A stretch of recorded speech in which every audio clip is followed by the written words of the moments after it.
today's video I'll show you how to loop a video in Canva to continuously play it in the background or in your design. Go to Uploads. On the left-hand menu in Canva, click on the Uploads tab. If you haven't uploaded your video yet, you can drag and drop it into the upload area or click the Upload Files button to select your video from your computer. Once the video is uploaded, drag it into your design space.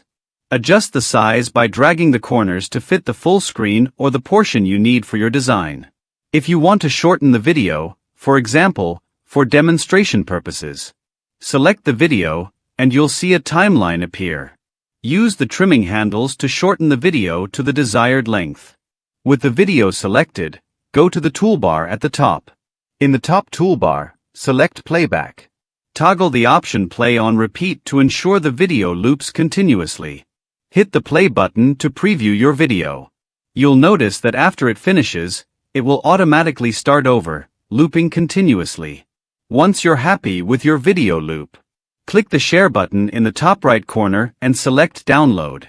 Choose your preferred format, MP4 for video. Alternatively, you can share the design directly from Canva by selecting the desired sharing option.